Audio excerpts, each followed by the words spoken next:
Hello everybody, my name is Rugi and this is Operator Review. This is the second episode of discussing about the Big 3, but if you missed out the first video, check out the link in the descriptions. Before moving on to the Gen 2 Big 3, maybe you'll be wondering why there is no Gen 1 Big 3. Actually, there is, and one of the comments in the previous video gave the hint. Sarah did replace Asia as the part of the Big 3 despite she is in the game from the beginning, so that's why I said the last spot was pretty debatable. Now, let's move on to the Gen 2 Big 3. In this case, we're looking at the 3 stronger operators released until Arknights 2nd anniversary in CS servers, which are until the introduction of Skadi Outer, Gladia, and Council. Again, they are honorable mentions. In the previous video, I mentioned about Silver Edge is being rivaled with Thorns. The reason is pretty simple.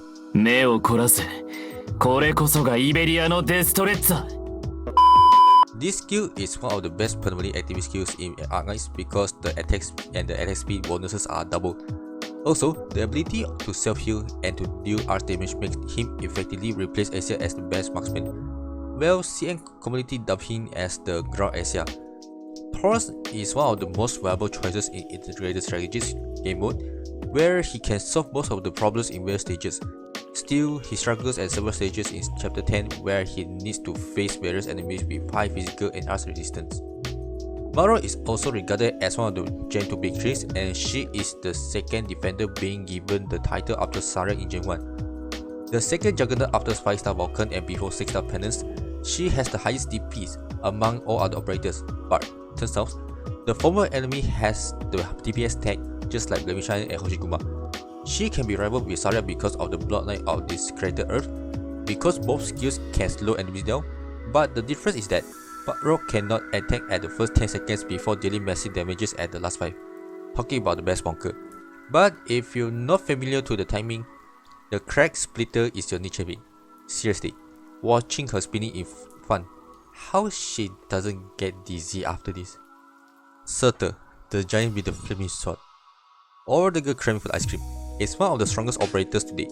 Her Twilight is yet another best permanently active skills because of massive arch damage, longer range, and can multi-target enemies. The catch? Well, she's draining her HP because of this. But the second skill, which is the Molten Giant, is often being overlooked. You can compare the skill with SSC's second skill, like they work in a similar manner, but the perk of dealing extra damage against lone enemy is really promising.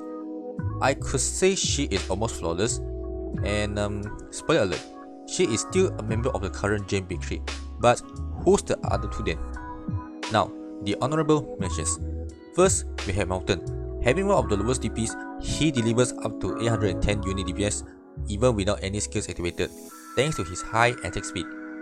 Any of his skills will work. For example, if you need a high survivability operator, just choose Mountain with his skill 2. But if you need an aggressive operator with a unique time, his third skill will solve your problem. Blaze is a consistent operator where either her skill 2 or 3 will deal a fair amount of DPS. Her second skill is a much consistent permanently active skill as she can attack one block further and her attack is doubled. The Boiling Burst on the other hand is as aggressive as Mountain's Dirt but at the cost of her 25% HP as well. No worries, her talents are the reason why she gets the survival tag. Bagpipe is being dubbed as the gatekeeper of the gods, I mean gods in terms of the Big 3 or other meta operators, due to her DPS. Her second skill is for easy trust farming, while her third skill works like the name suggests, which is the Lock Bridge Burst.